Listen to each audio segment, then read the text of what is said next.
Smoke in the air, shadows on the ground. Cities crumble with a deafening sound. Rivers run dry, tears fill the sea. Is this the end, or where we're meant to be? From ashes we rise, like the phoenix we fly. Darkness and light dance in the sky. Break it to build, let the new world begin. Balance and chaos, yin and yang within. Whispers of hope linger in the haze. Lost in the ruins, counting the days. Broken mirrors show fractured skies, but in the shards, our courage lies. From ashes we rise, like the phoenix we fly. Darkness and light dance in the sky. Break it to build, let the new world begin. Balance and chaos, yin and yang within. The earth may shake, but we will stand tall. Through every fall, we answer the call. Hearts unbroken, steel in our veins. We turn the wreckage into our domain. From ashes we rise, like the phoenix we fly. Darkness and light dance in the sky. Break it to build, let the new world begin. Balance and chaos, yin and yang within.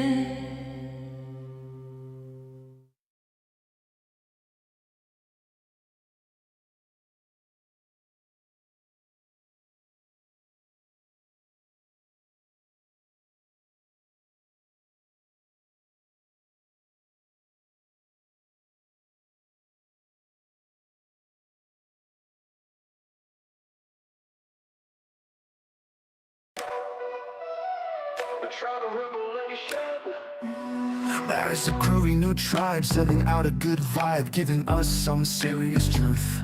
A woman staying alive, trying hard to survive, whilst offering some real facts and proof.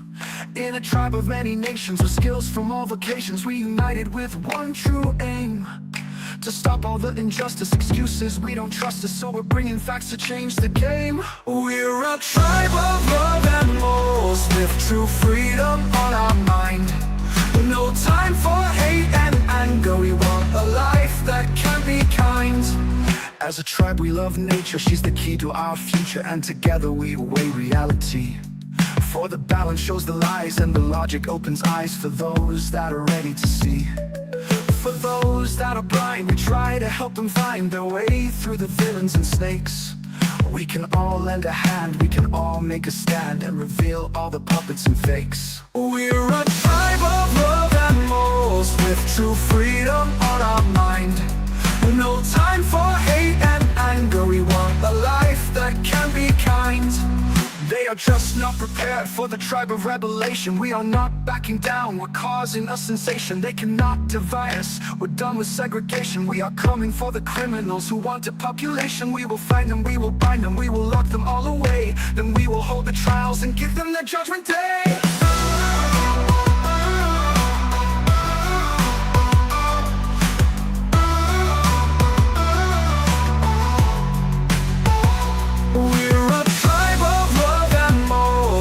True freedom on our mind. No time for hate and anger, we want a life that can be kind. We love and morals, with true freedom on our mind.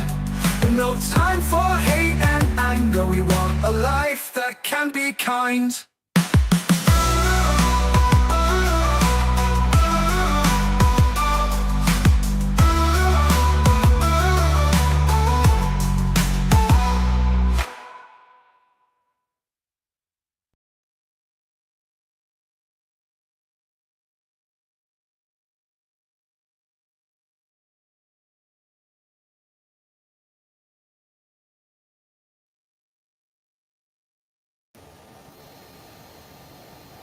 Oh yeah, difficulties. technical difficulties. Hey there, how you guys doing? And welcome to another edition of the Tribal Revelation. The show that used to be about bullshit and now is about real stuff that we can tangibly use for shit. So,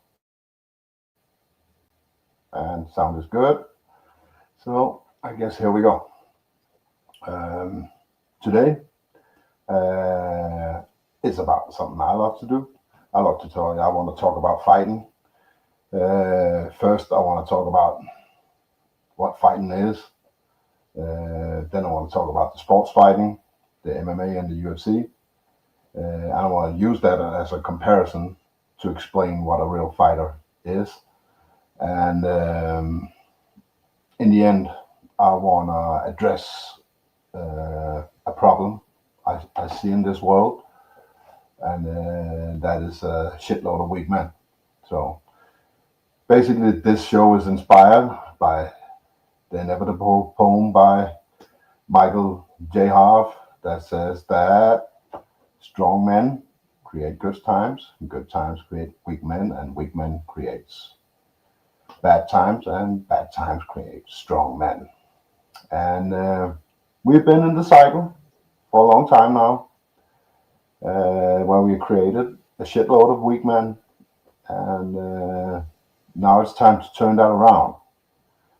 So that is going to be my focus. I want to make the human population a little stronger if I can.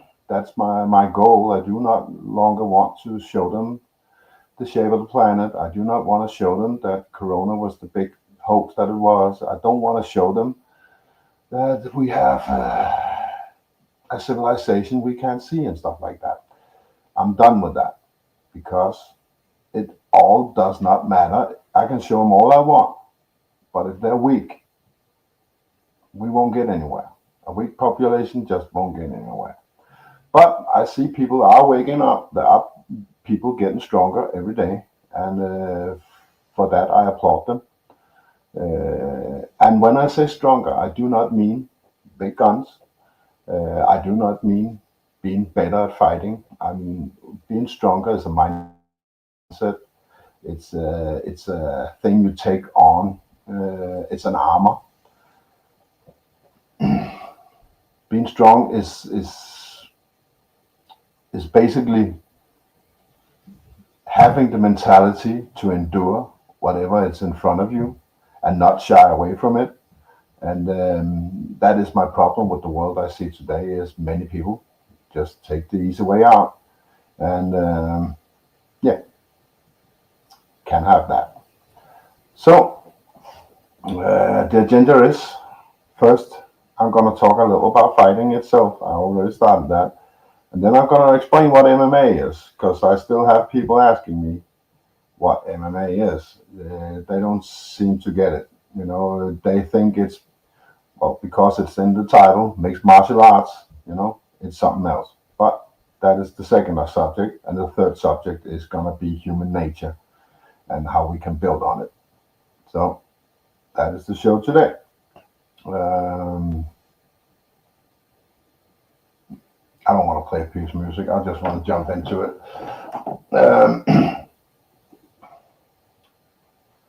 Being a fighter is a mindset. It's not a skill set. In a sports settings, it's a skill set, but in real life, it is not. I believe that fighting is a mentality you have to put on in certain situations when shit comes to show, and either you got it or you don't. But it's a muscle, and it needs to be trained like anything else. If you don't know what I'm talking about, it's probably because you haven't had that kind of fight. But I also believe that all you guys here today have tried it, because fighting is more than just with your hands, you know, or with your pistols in the US. It's more than that. Fighting is, there are mental fights out there. There are fights in life generally. There are fights with your neighbor verbally. There are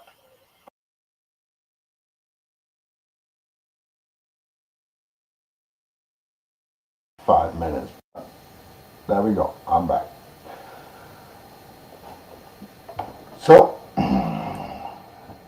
fighting is a mindset you use across the board. So, just because you're a boxer and you get great at throwing the 1-2 and the uppercut, doesn't mean you're a great fighter. You actually need to learn how to use that shit and utilize it. And for doing that, you need to step out of your comfort zone and practice it. I see a lot of people thinking they can go 2 times a week to something that's similar fighting and think they'll be okay, you know.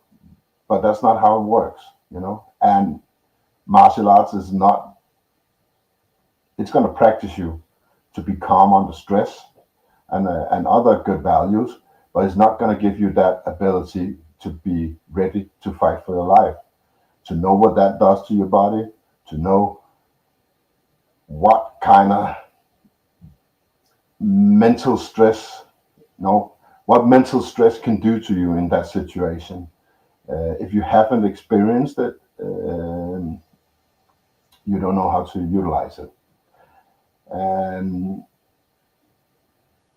you can be the most calm person. If my neighbor is gonna come to me and say he's gonna do that, I'm just gonna tell him I'm gonna do that. I'm gonna be calm, but I'm gonna explain it to him. But the moment the fight is there, you're no longer able to control yourself. That's called adrenaline. And if you don't know how to control that, you will lose that fight because you are not able to think clearly. So that is fighting. Fighting is across the board. Fighting is putting yourself in a situation you have to be in order to keep up with your normal daily life, you know. So fighting is standing up for your rights. Fighting is banging your head against the wall at City Hall. That's also fighting, you know. But you need to do it. And you don't always need to do it in order to get results. Sometimes it's just to create a stronger mentality. That's important to understand. You're not doing it for the results. Results are great, you know, but do it to train that muscle that gives you the ability to fight. And when you get better at that, the results will come by itself. That is my belief. So, welcome everybody. Welcome Rune Thorsen. Welcome Annette. Welcome Basicino. Welcome Algo when you watch back. So we have the usual suspects. And some of you sent me those questions, so I'm going to answer them. So here's the big one. I get it from a lot of people, especially here in Northern Europe. Not everybody yet knows what MMA is. And funny enough, I still get questions from the United States asking me, what is MMA? You know, and I can see the confusion because it used to be something different than it is now. And that is probably the issue people have with it. Because back in the day, there was only UFC. That was the only MMA scene there was before we got One and Pride. You know, everything before that was underground and nobody talked about it. You know, so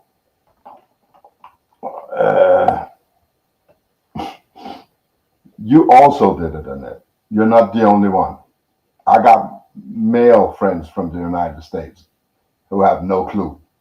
So that also asked me if I do UFC. So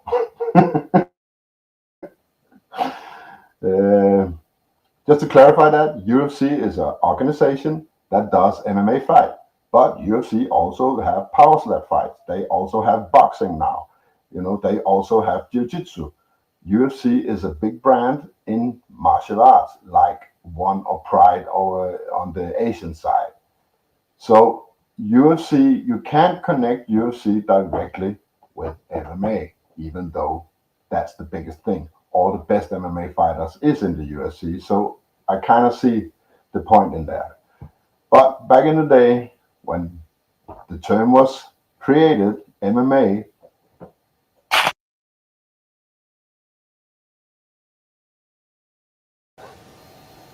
All right, I'll learn to live with that. I have to figure out how to not do that. I'm using my GoPro as a camera today, and that is the problem. So, MMA means mixed martial arts, and back in the day, mixed martial arts meant style against style. You know, you had a karate guy fighting against a sumo guy. You had a sumo guy fighting against a wrestling guy. It was fight against style against style. You know, so back in the day, that's what it meant. It was a big forum where people of different martial arts could test their skills, and us as viewers could see which one is better. So, but that's not how it is anymore. MMA have grown into its own style. It is a martial art like karate, like taekwondo, like wrestling. It is its own style now. It is. People say, yeah, but they're just taking all kinds of stuff from everywhere, and they just put it together and call it MMA. Yeah, like any other martial art. I'm sorry. That's what they do. You know, every system, it's called a system. It's not really martial arts. You know, you don't have karate is karate. You have 30 different kinds of karate easily. You know, and systems are built over time. So it used to be a skill set where you utilized wrestling and jiu-jitsu and kickboxing. That used to be MMA. If you had a little of those three, you could do MMA. But it's not like that anymore. Now MMA is something different, and I wanted to try to explain that now. It's a bit difficult if you don't train it. MMA is the ability to do transition in martial arts. That's the true MMA. That's what it stands for. Being able to switch from martial art to martial arts is what makes it effective. The ability to set up your takedowns with your strikes and vice versa, set up your strikes with your takedowns is kind of what MMA is. If you want to narrow it down to something that makes MMA unique, it will be the ground and pound. You know, that is the only martial arts that really trains in beating a person unconscious on the ground. So,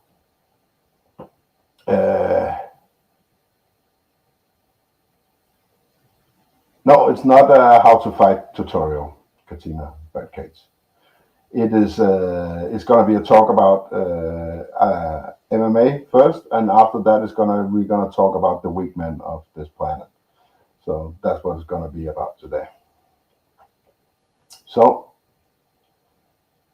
MMA has become its own sport now. So when people come and ask me, what should I start with if I want to do MMA, I say MMA, and they're like, yeah, but where should I start? Wrestling, boxing? Where should I start? No, you should start doing MMA. It's the same thing, you know. MMA is not boxing. It's not wrestling. It's not kickboxing, and it's not jiu-jitsu. I'm pretty good at jiu-jitsu.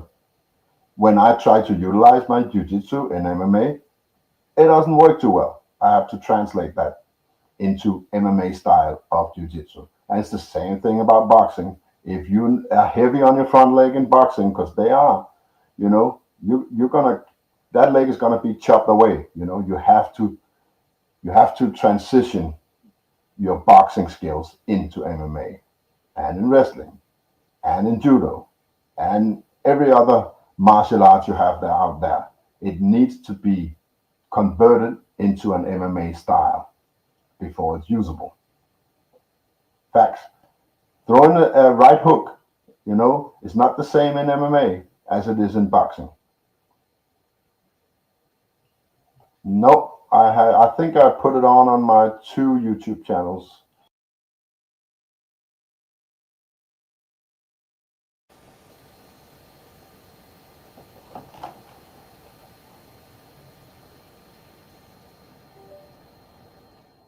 I put it on Ripple TV, and I put it on this one. That's it. When I get better at it, I might put it up on Rumble too. I don't know. Yeah. But this is how we do it for now. We need a better camera for that.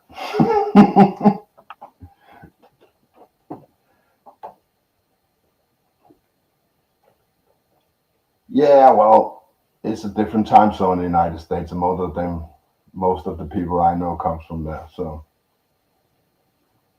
different times. So if you want to learn MMA, you start doing it from bottom. It's much easier to have the skills implemented right at the start instead of having to change them when it becomes second nature. And that's what fighting is really, is second nature. If you have a skill set that you like and you're good at, you practice that 1,000 times and it works. You know, and if you practice that for boxing or for wrestling or for any other martial arts, it's great for that sport. It works. But the moment you go to MMA, it's going to be a problem for you because you have implemented wrong muscle memory. And when you do that, you have to unlearn or redirect your weapons. So when people come and ask me, what is MMA? It is the ability to transition between different martial arts that you have already applied to an MMA setting. So what is an MMA setting? It's a rule set with that is not street. Many people think, oh, MMA fighters would be the best in streets. No, they won't. Because you see what happens if they get poked in the eye, or you see what happens if they got a knee down. You know, muscle memory transitions into real life, and that's why that's the term that say you have to train the way you fight. So if you want to fight in the streets, you know, you got to be able to have that mentality to fight in the street. And MMA is not it. In MMA, if you have a knee down, you cannot be struck in the head. That's just how it is. So a down person cannot be struck in the head. And that is a big thing I have with MMA for self-defense. It's great. You get in shape, you learn how to move, you learn how to stuff a takedown and all that. But in the end, if you want self-defense, you train self-defense. If you want MMA, you train MMA. Train the way you fight. If you are not in shape and you use a gun, you train with a gun. You know, if you're not allowed to have a gun and all you're carrying is a knife, you train with a knife. You know, self-defense is something totally different than MMA, but people still put them hand in hand. So that was kind of my rant about MMA. I want to use a little MMA to set up what the mindset of a fighter and what I think everybody should look for, because I think there are different kinds of fighters. In my book, I used to have 3, but now I have 4 kinds of fighters, you know, and if you see it in an MMA setting, in real life, there's only 3. That's the way to put it. You know, if you have an MMA setting, you have the brawlers, you have the technicians, you have the winners, and you have the showmans, basically. That's the 4 categories you have, you know, and I made a list somewhere of, I took 5 fighters in each category. Yeah, okay, I should just see if I can remember it. It was, when you're talking about brawlers in an MMA setting, is the kind of fighter that loves to be in there. You know, people who don't necessarily give a shit about winning, they just love being there. They love to draw blood. They love the adrenaline rush. They love everything about being in that cage. That's what makes a brawl.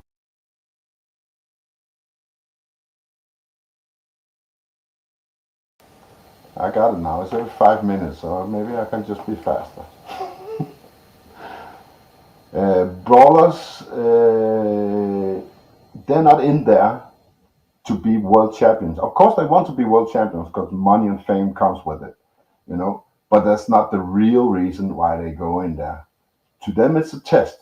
It's a test of skills. It's a test of heart.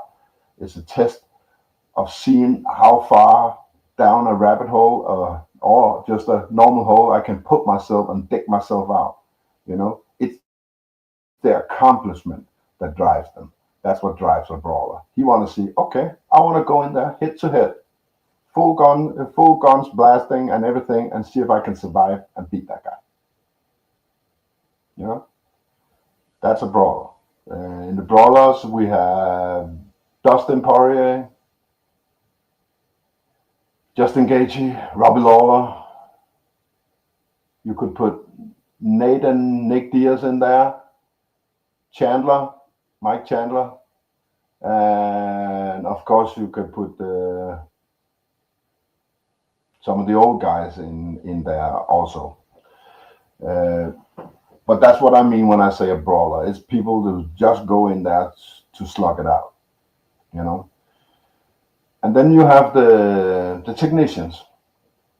Those are people who want to win. It is martial artists that want to test their system and see if it works. They want to see how far they can push themselves within the settings of fightings. You know, how good can I be at it? You know, they are nerds. The technicians are nerds. They nerd everything they can find and put it in their system. And they have a different mindset than the brawler. They don't really like to be in there. The technician don't really like to be in there. He's in there to show himself and show the world that what he's been training his entire life works. That's why he's in there, you know, and to be world champion and make money. So that's kind of the technician. They're very, very well-rounded. They know a lot, you know, they have a lot of knowledge. Well, you have specialists too. So you have well-rounded guys like Demetrius Johnson, like Tom Aspinall, which I see some of the best well-rounded guys you can find, you know, and they are nerds, and they train everything they can get their hands on, and they have for most of their lives. And then you have the specialists like kickboxers like Adesanya. Who else? Adesanya. Leon Edwards is another name that comes to mind. They're specialists in kickboxing. They are just exceptional at kicking and hitting other people, you know, in the striking department. And back in the days, you had a guy like Bas Rutten as well, who was incredible at that. So that's kind of the names that pops up in my head. Volkanovski is also a well-rounded guy, and in that group, Alexander Volkanovski. So that's the technician. Technicians want to excel in the sport and the skills and the accomplishment. You know, they're not in there to slug it out. They want to finish as fast as possible, but they also want to show their skills. So they have kind of a conundrum going, you know. Take a guy like Tom Aspinall. He always talks about, I want to show my skill set, you know, and I don't get to show shit because I finished them in first round, all of them. You know, he knocked out 7 guys in the first round. And he never gets to show his jiu-jitsu. He's never going to get his show that he has a great gas tank and all that. You know, so it kind of bugs him, but at the same way, he wants to get out of there as fast as possible. So that's a conundrum. Then you have the winners of MMA. Those are the guys who basically just do it for the money. They don't do it for the sport. They do it for the money and for the fame. But they have a switch. When they switch that on, they win. And they can't see them.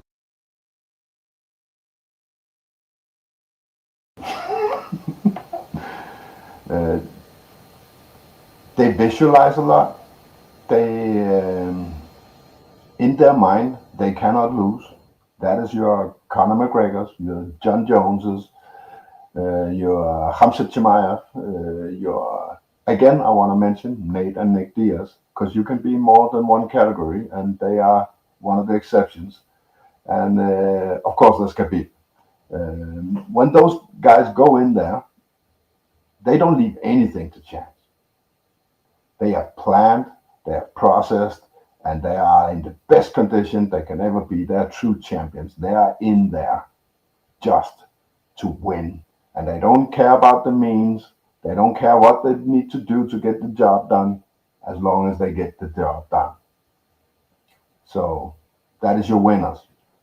And the last category is only for MMA, and that is the showman. We have quite a few of them lately in in MMA, in UFC, and stuff like that. That's your Kevin Holland. That's your MVP, Michael Venom Page, and who else? Misha Pereira. You know, those are the best examples you have of real showmen. You know, and many people say, why not Conor McGregor? He's a showman. No, he's not. He's a showman out of the ring. Everything that happens before and everything that happens after, he's a showman. But once that door closes, look at him. He is focused like a motherfucker. He's a winner. You know? So that's your four types. Out there in real life, there's only three of them. The showman is not there. Well, they kind of are, but they're kind of not important, you know? And I want to emphasize to everybody that listens to this or talk to the guys around you, you know, you gotta pick one of these. No, I am not a brawler. And then, so now you've got two options left.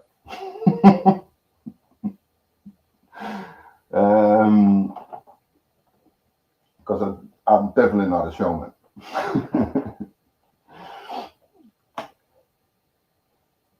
You got to pick one of these three in order to excel in life. And by that, I mean everybody got to fight a tuck in them somewhere. I don't care if you're a man or a girl, whatever. Or you're skinny or fat, or you're tall or low. It doesn't matter. Everybody got a fighter tucked in them. And if you're not in contact with him, he's going to come out in mysterious ways. And it's just such a valuable tool to know that side of you. So that is the question you need to ask you. Am I a brawler? Am I a technician? Or am I the winner? You know, I explained as best I could the three options you have. You know, the brawler is the kind who has the right mindset, who does it a lot. You know, he practiced being a brawler a lot, you know, and then he just goes head first in it and see if he wins. The technicians that's the schemer. That's a person that likes to scheme their way through life. You know, everything is just prepared before you even get in the fight. They want the fight to be over before they step in there. Definitely. That's what they want. They're nerds, so they nerd everything in it. And then there's the winner. The winner is the one to just do whatever you have to in any given situation. And yes, that's how I see myself. I see myself as a winner. In MMA language, you will call that a champion, but in real life, that's a winner. That is one. He doesn't really care about how things go down as long as he wins. And in my case, a win is going home and hug my kids, then I won. So in that case, being a winner means to me that I don't care which situation you throw in me. I cannot see a situation or outcome that doesn't involve me going home and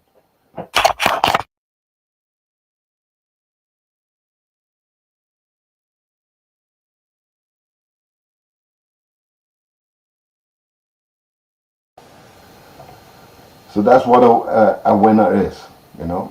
And it's very important to figure out which of the three dudes you are, you know. And there are crossovers within those three categories. You have just to take an example, Sean O'Malley, Sugar Sean. You know, he's a showman, but he's also a technician. You have the Diaz brothers; they're winners, but they're also brawlers. You know, so you have crossovers in all these in these three categories. You know, so you have to figure out why are you lying, who are you, and the only way to do that is to put yourself in uncomfortable situations. That's the only way you find that guy. If you go through life trying to make it as easy and comfortable as possible, you'll never meet him. That's just the bare fact. And for those who followed me for a while, they know I do a lot of different weird shit. You know, putting my thumb up, going hitchhiking from Louisville to Memphis, getting kicked out because I walked through bad neighborhoods in Memphis, you know, and yeah, that's just how I operate. If I've been in the Goldilocks zone for a while, I need to find that guy. I need to bring him back so I'm in control. Because if you're not, it's not only a skill set, it's also the backlash that guy can give you. If you don't know how to control that side of you, he's going to come out in the worst thinking possible scenarios. And then if you don't know how to control him, you're going to look real stupid or you're going to end up in jail. That's just how it goes.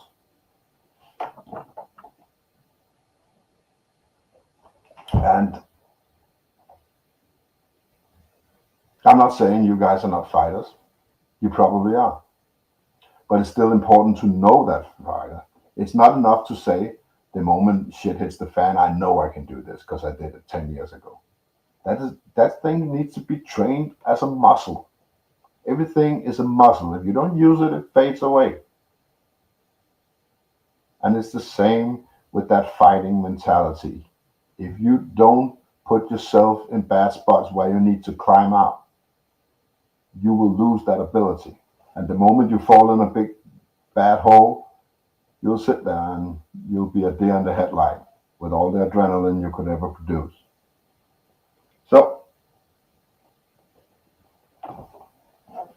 So that's my advice to you today. Learn that side of you. Some people call it the dark side. I don't want to go there because I turn real dark when I go there. Yes, and that's the control. That is the balance of it. You need to know both sides of yourself in order to be in balance. People think being in balance is doing this and everything is hunky-dory and they meditate it away and all that. That is not balance. Balance is when you connect your bad side with your good side and you find out where the fuck you want to be, And that's the way to be in control of both sides. If you're strong, if your light side of you is strong, you can control the dark side of you by being in balance, But it's a needle on that scale. You have to find out. I have a good side and I have a bad side, and I want to be just about here. If people piss me off, I'm over here. If I have a good day, I'm over here. So yeah, I kind of thought that this would lose a lot of viewers, but that's the way it is. You know, it's not all about Three Eye Atlas, and there's more to this world, guys. It's important to learn yourself, because that is basically what all the nonsense is out there for. There won't be an alien race coming in 2 months. I'm sorry, it's not gonna happen. You know, it's all a control mechanism, making you fucking weak. You know, making you do all this, making you not do all the shit you're supposed to do. That's what it's there for. So stop listening to it. No, don't stop listening to it. Take a break.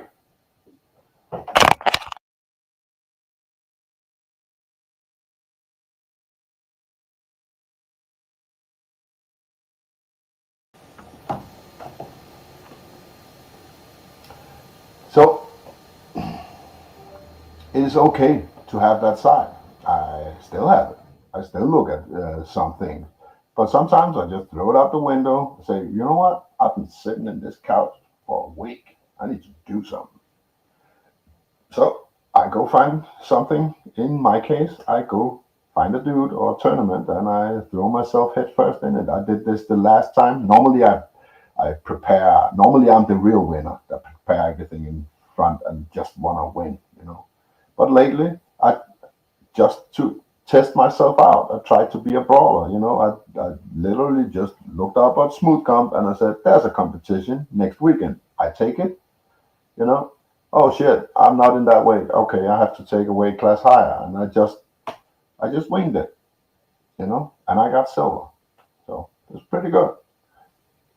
You never know what you're capable of if you don't do it.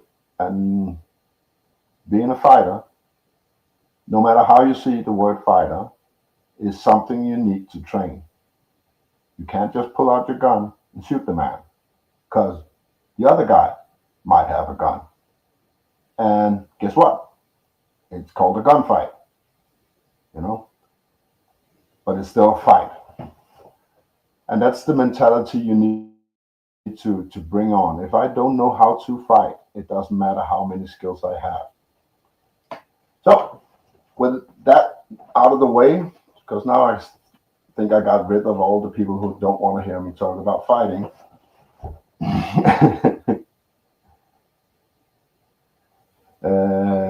Let's talk about all the weak people that I see out there, because I see more and more every day. And it's not only the sheeps outside, it's also online. I am starting to get a very, very bad taste in my mouth every time I go in some forum somewhere on Discord or drop by some YouTube channel or something like that. I even have a lot of friends that from the internet that's gone down the shit up because the nonsense got to them, and because they don't have the ability to do anything about it. And that is a losing mentality. That is weak. And I feel like we are at the time where the weak people have taken over this world. We have been, they have for a long time now, but it's become real apparent to me these days. Or maybe I just excelled. I don't know. I can't really tell if they are lagging behind or I'm sprinting ahead. But the gap between me and the rest of the population, I'm sorry to say, normally I'm not the one that gloats, but it's become pretty damn big. And it's at a point now where I can't listen to anybody. You know, I start to wear my headphones in public because people are getting to me now. The things that people talk about these days are so pointless and so meaningless. They don't even know the language anymore. And I don't care what country I go to. It's even the United States too. I had Americans come up to me and say, "Oh my God, you speak American better than Americans." You know, and I was like, "What? It's just dumb." But then I walked the street in some of the poor neighborhoods, and I found out that that is kind of the truth. You know, some Americans can't They don't know what English is, you know. And in my country, it's the same thing. The Danish language is going down the shit. If you listen to the young generation here, you know, sometimes I'm like, I just want to correct them, but I grasp myself because I have to correct everybody all the time. It's everybody, you know. And yeah, that's the weak mentality I talk about. We don't stand up for ourselves anymore. We take the easy path out. You know, everything we do during the day, we have to endure. We just endure it because, well, we get to sit in the couch and watch Dancing with the Stars. That's all we need. You know, we need to get this shit done so we can go home, do something other pointless stuff. You know, and that is my big issue with life. I'm not against work. Many people are. Maybe people say, "Oh, we are."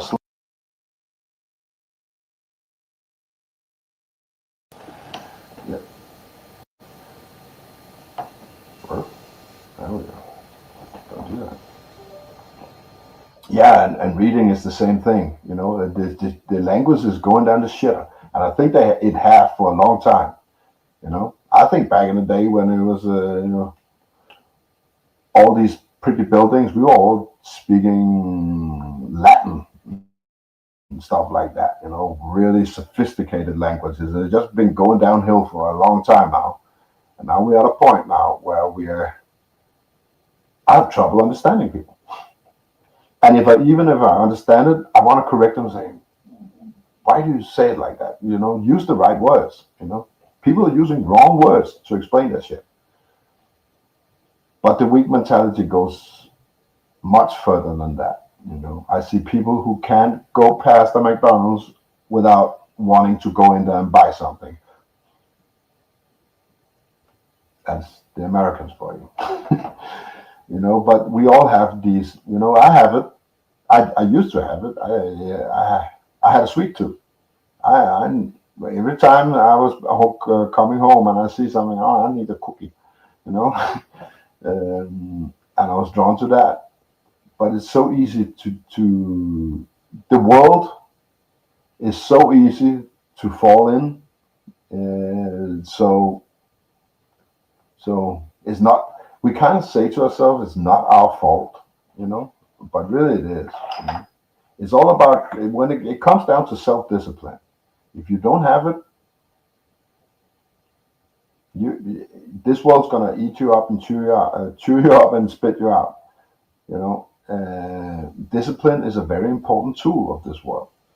If you don't have it, you don't have structure, and you can't create the cadence you need to thrive. You know, I talked about that a couple of weeks ago about having cadence, being able to sleep at certain times, have a system, you know, have a rhythm that you go through life with. It's all right to break that rhythm, but let yourself get pulled back in that rhythm all the time, you know. And I think that is the biggest issue. That's why we are so damn weak, because we are so damn stressed out by the chaos and the mayhem and the opinion making, because we have to have an opinion about everything. You know, it's like, come on, calm down, slow down, it's okay. You know, and the only reason I know that is because I have done it myself. You know, so I'm no saint here. I've been down that path. I still do stupid shit every day. You know. Last week I cut the coffee. I spent $4 of a cup of coffee on my way to 7-Eleven because I can have it in the train, just because I could afford it. But it's still stupid. It still makes me weak. You know, if you do that long enough, you're not able to make your own coffee no more. You know, and that's what I'm talking about. It might not hurt you right here and now, but if it becomes bad habits, you know, then it will. No matter what you do in life, keep rhythm.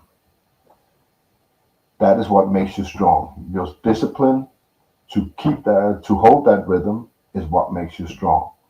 From there, you can practice. You can Practice whatever you want in this world, and you'll be better at it. And when you get better at it, you get confidence. And when you get confidence, you get the ability to learn more shit. And when you learn more shit, you get more confident. And that's just how it works.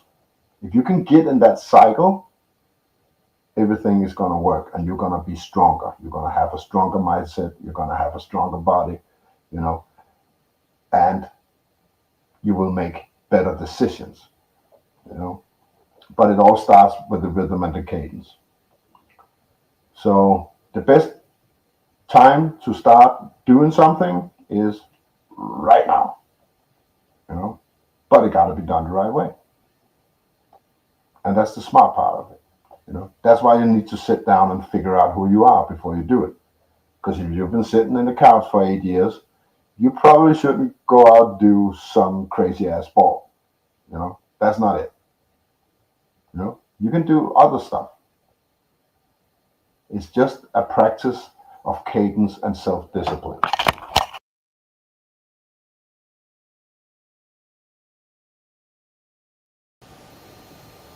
And that could be anything you want it to, I don't care if you play chess, play golf, Shit, did I just call golf not a sport? That was not, I didn't mean that. But you get what I'm saying. It doesn't have to be physical in order to train that strong side of you. It's all about putting yourself in bad situations in order to get out of them. And you can do that. You can do that at work. You can do that in your spare time. You can do that in the weekend. You can go climb a wall. You can go skydive. You can go do something you normally wouldn't do because it either seems scary or you don't think you can do it. And go do it. And if you can't do it, you try again in 2 weeks. Try it again. If you went up in a plane and you couldn't skydive, don't take no for an answer. Go up again 2 weeks later. Spend another $1,000 in order to jump. That's it. Persistency, self-discipline, and cadence. You can accomplish whatever you want in this life. It's right out there. It's only about taking it. So that's kind of my rant. Find yourself, find the fighter you are, and practice accordingly. And find a cadence, and everything else will come by itself. We all have something we wanted to do when we were 20 years old that we never got to do. Well, now that's your focus. So yeah, that's my advice today. I'm gonna drop the link for the panel because I said my piece. Oh shit, I talked for like 50 minutes today. Normally I go for half an hour. Good. It was important, I guess. I fucked up. That's not how you do it. I did that last time and it was wrong. So I learned something last time, right? Another big thing. If you don't fail, you won't learn shit. And if you don't do shit, you'll never fail. That's as simply as I can put it. Failure is a big part of life. If you don't know how to put yourself, if you just want to win all the time, then you're not learning anything, because you will never put yourself out there. And vice versa, if you put yourself out there too much, you got beat down and you don't know your way back. So you got to find that balance where you do just enough to keep yourself in check. And it doesn't matter what it is, but be in that balance where you win and lose kind of at the same level. If you have a little low on the confidence, then you need to win a little more than you lose. in order to create that confidence. If you have a shitload of confidence, put yourself in a situation where you're gonna lose, just to see if you can do it. You know, so that's the balance. Don't be too cocky, and don't be too complacent. You know, that's just how it works. Somebody just popped in. Uh, Hey, it's Annette. Hi, Brian. How you doing? I'm good. How are you? I'm good. I liked your talk So today. yeah, I hate to call people weak, but Oh, it needs to be said. a week. It is something that's been on my mind for a while, and I still said it a lot nicer than I really wanted to. You know, I really wanted to amplify something with it, but today is only friends, so I don't want to do that. You know, so but if there were more people listening, I would have said it in a different way. So Yeah. I see people now that they'll you no longer need a sorry.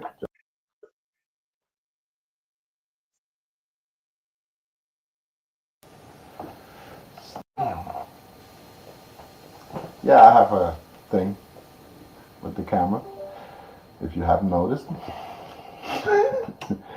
But yeah, I think we need to. What was I saying? Now I lost the thread. You were being more friendly because there's less people here, but you're disappointed Yeah. with the way people are gripped probably by fear. Yeah, I think nowadays you don't need hurricanes, you don't need big disasters to knock people over. All you need is a radio signal. That's, you know, that's how Yeah. weak we are as a civilization. You think Yeah. the Roman Empire or some other civilization fall from propaganda? Well, probably has something to do with it, but Well, yeah, what's sad is to watch the people that we know who know about propaganda still fall for it. yeah, yeah, definitely. I've seen a lot of those lately. Any Uh, that there's something out there that's taken over all of the social medias.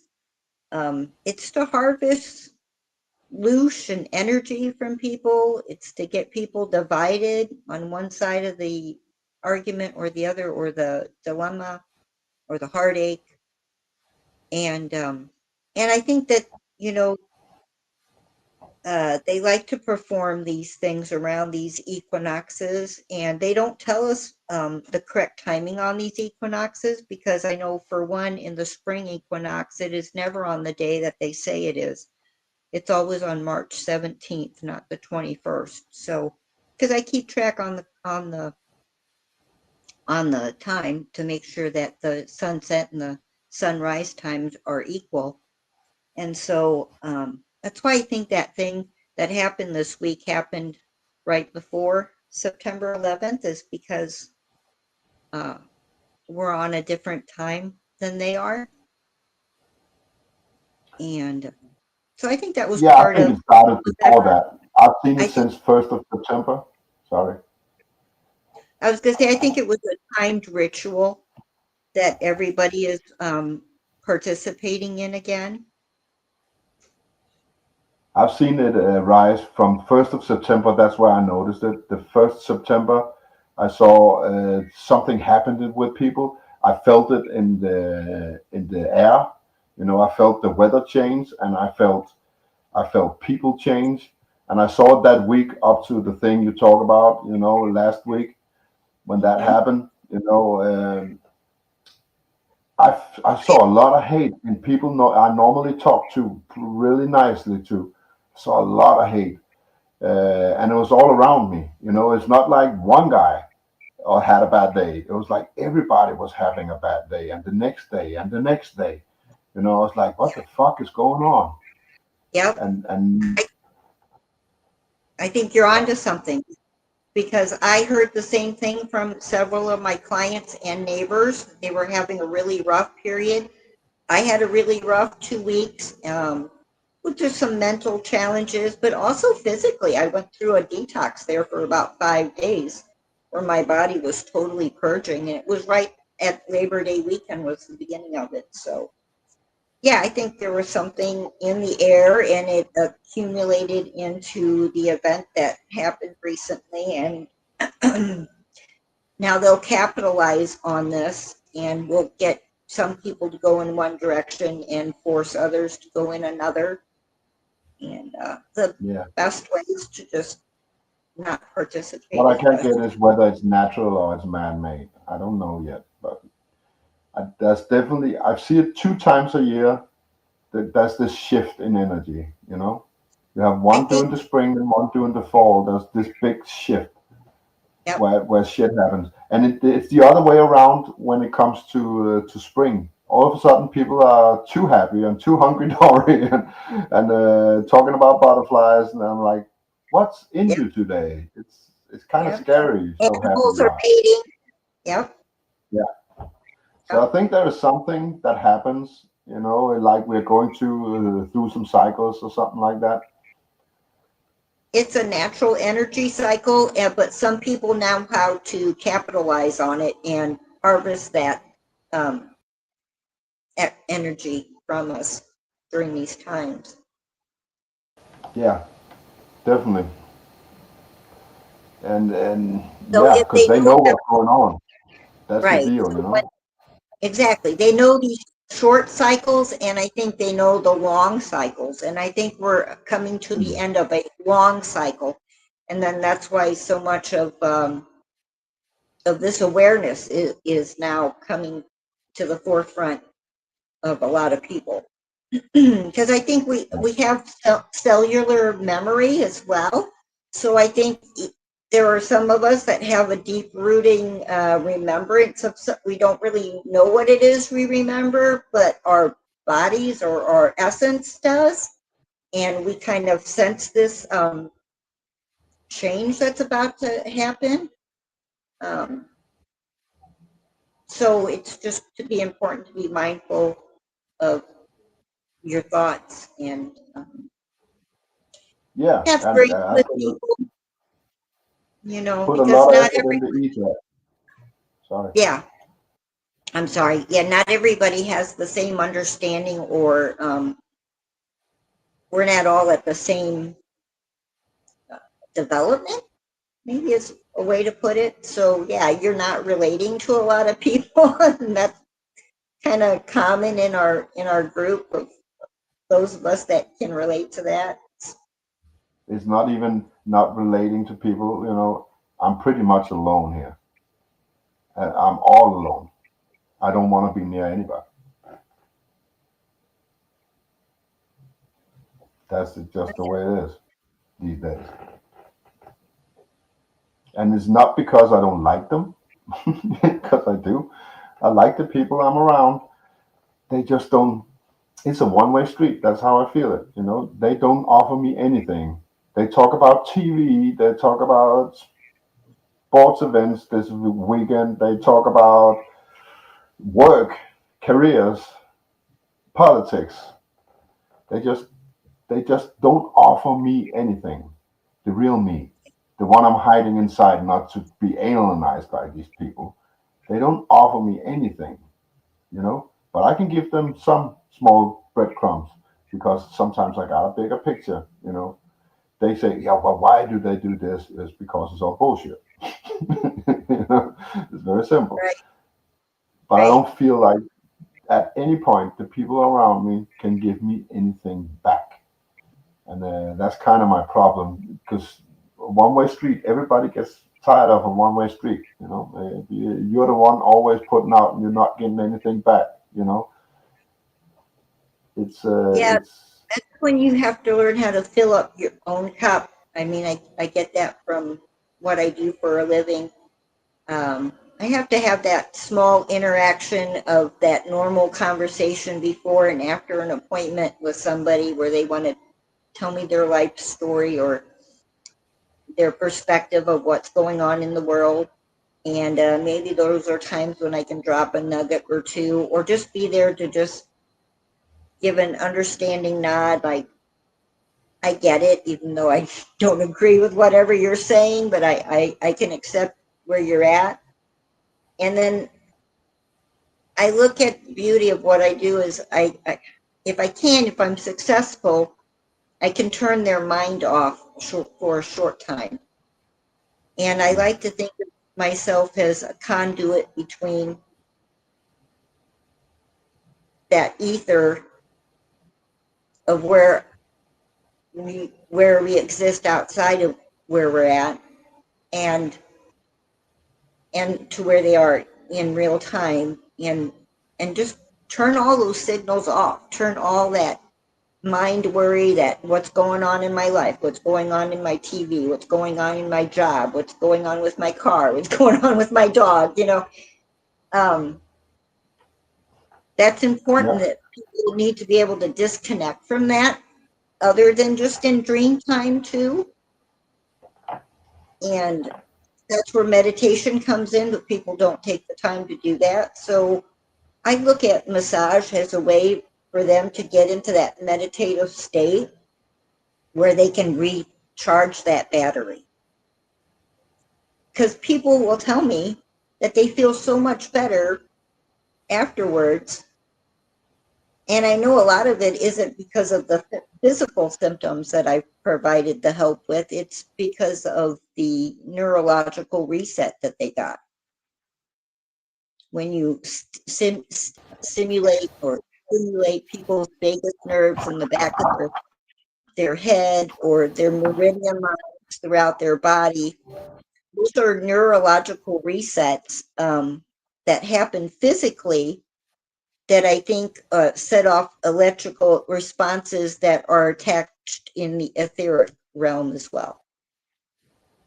Yeah, definitely. Why I love what I do. Yeah, and I used to do that, and that's kind of my thing this day. Because what I'm feeling now is not new. I felt like this before. I felt like this between 2015 and 2020. This down period where I don't want to talk to anybody, and I feel like everybody was stupid and not getting it and stuff like that. But now it's the second time around I feel like that. And now I know I'm gonna endure it, because I endured it the first time, so now I have the skill set to do it. So I have the confidence that it's gonna be all right, But yet again, it's different this time, because this time I don't have the urge to pull people along, I'm right here. If you want to get on the train, I'll reach out my hand, but you know what? It's your choice. I'm not gonna help these people no more. Everybody needs to find their own path, and I don't think many of these people have the time to get there. Even if I tried, because we have gotten to this place over 20 years. We gotten to this kind of awareness over 20 years. And some of these people will not get it in the next 20 years. Nope. And it will be too late for them. I'm also open for it, and had the right mindset for it, and I got it in 20 years.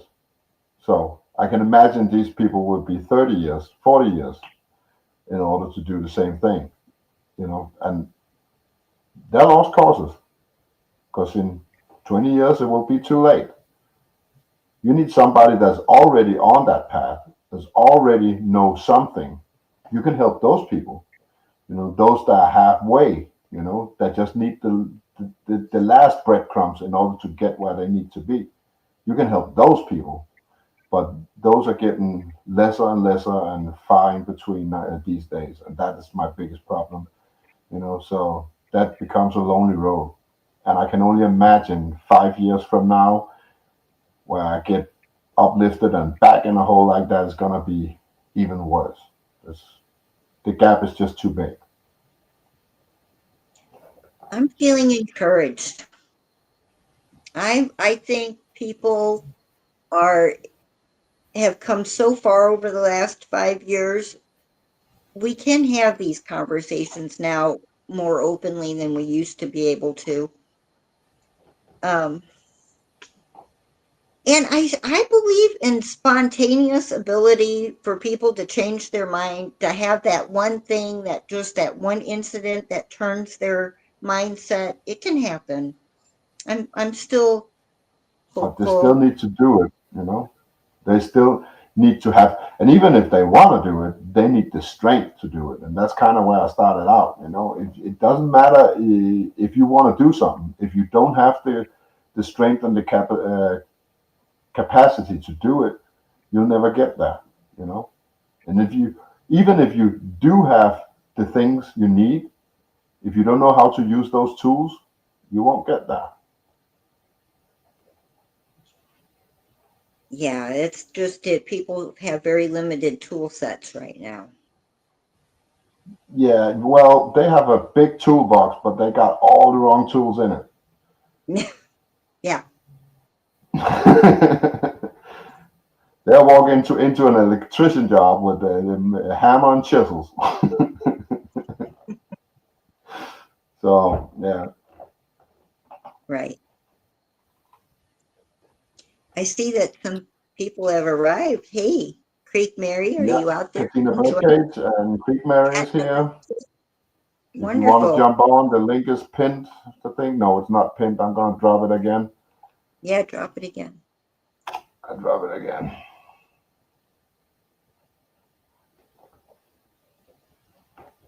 So yeah, cat and birdcage. Yeah,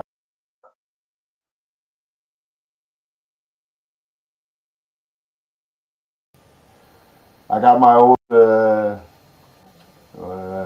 Rebel TV channel back. So I guess that's how you saw me today. That's good to see. It's not like I've been quiet. I've still been streaming, but they gave me my channel back. Nobody came on. Yeah. It's Mary. Oh, Hey, Hey, Mary. hey, how are you? yay. Good to see you, Oh, it's beautiful. good to see you. I'm glad I just happened to pop on and there you were. Yep, So, I How are yeah. you? Well, I'll tell y'all a little bit. Cuz I've been listening. I just had to go plug my computer in. Um, my sister has recently accepted Mandela just lately. So it is possible to keep waking people up, and I think it's still happening. And I think that might be one of the purposes of us is to help them when they do. And I'm surprised at how easy it was for her, really, because a lot of people have that initial shock and denial, and she didn't really have that. I told her Lion and Lamb, because we grew up the same, and she Mm-hmm. remembered.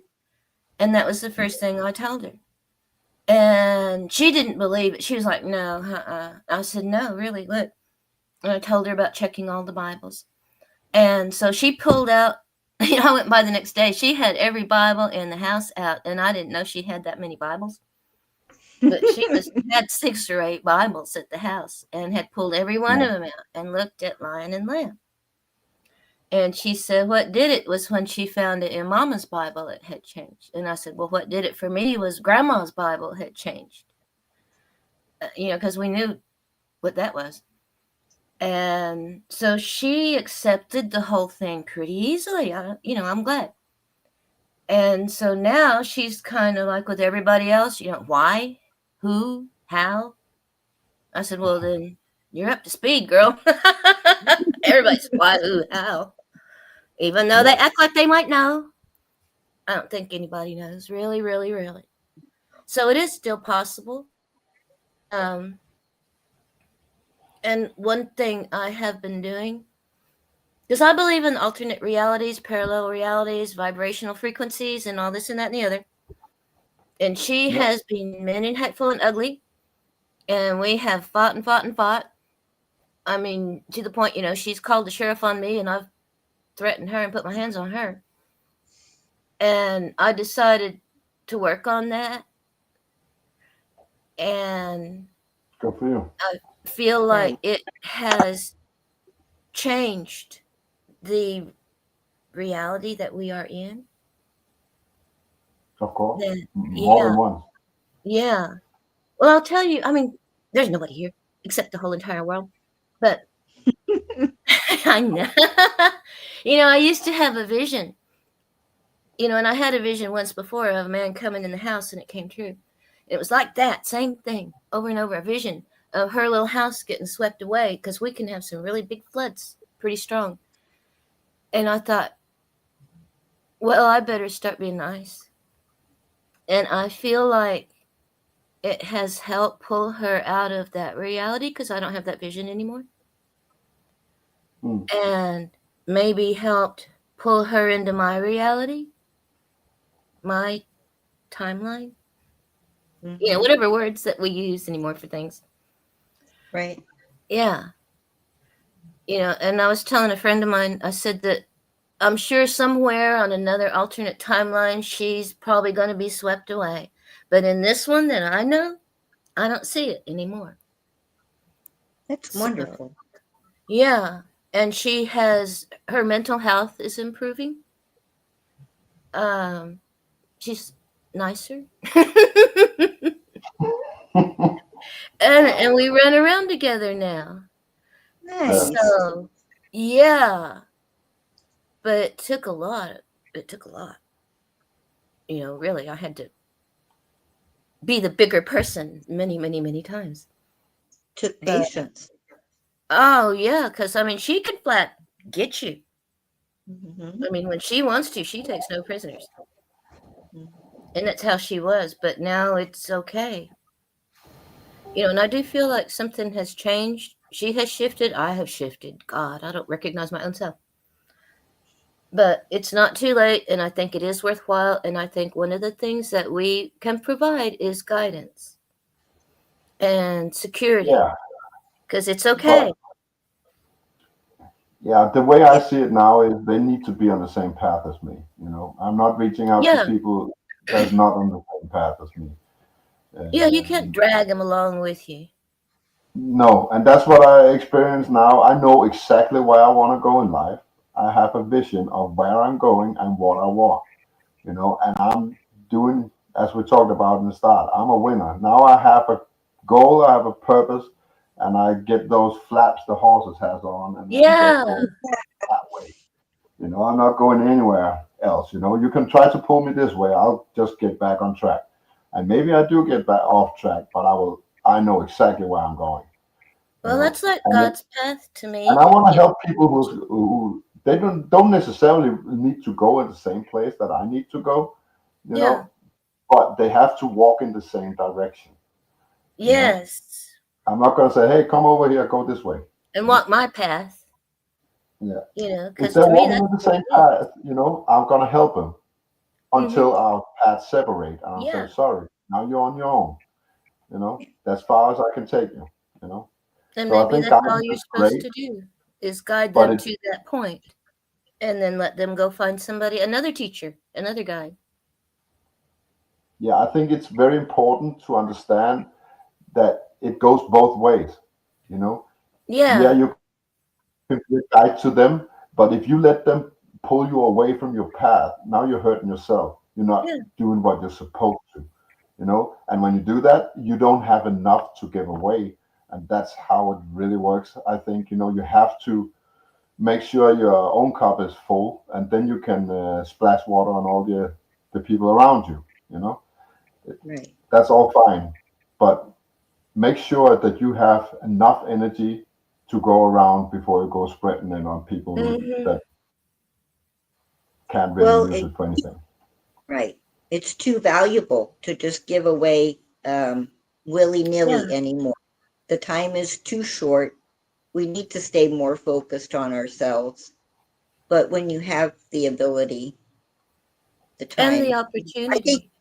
we're holding space is the easiest way to do it. You know, like you said, you don't have to go out of your way for those people, but just sometimes maintaining your own Yeah. ability to stand in your truth and just to live the way you need to live your life, holding that space can be enough. Can be Yeah. enough of an essence and a power to bring that other person along without you expending any more energy on them. Yeah, because I don't have to save the world, just my little bubble. Just keep my bubble right. It's not our duty to. It's not our duty to yell and scream at people and try to convince them of something that is true to us. Yeah. No, but I It'll also agree never what work. Mary's saying is important. You need to keep your bubble clean, Yes. from all the bad energy and stuff. So yes, if they are close to you, if the problems are close to you, you should solve them, no matter if they're not your problems or not, because they are in your proximity. If that is the case, you need to fix it in order to have good energy in that bubble you're talking about. Yeah. So Agreed. yeah. You need to be, like you said, you need to be clean.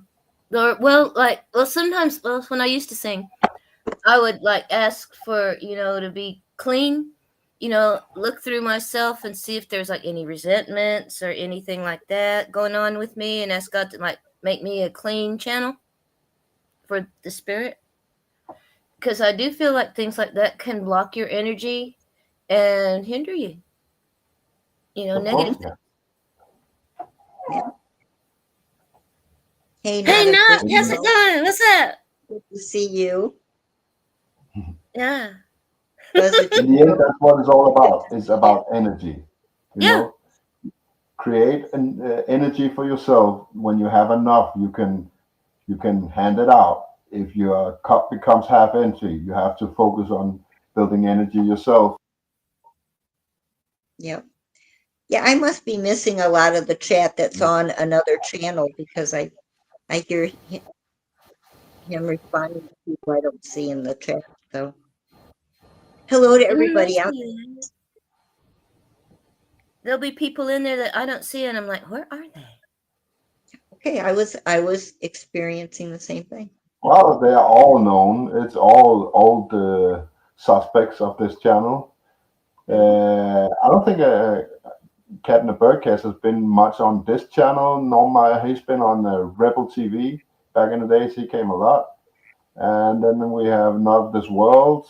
I think I met her on 007's channel, if I'm not Nice. mistaken. So there are the usual suspects. All of them. Well, it's The good. tribe. We don't have to explain a lot of things. They will just know. Mm. You don't have to start from ground zero with a lot of them. Right. Oh, I do that too. I have to sometimes. Sometimes I have to burst a little bubble. But that's for me, Sometimes I'm like, you know what? I'm going to do that just because I can.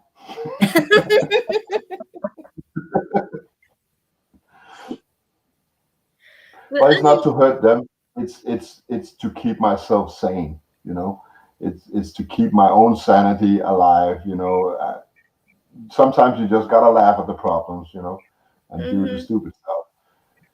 So yeah, I try not to either, but sometimes it happens.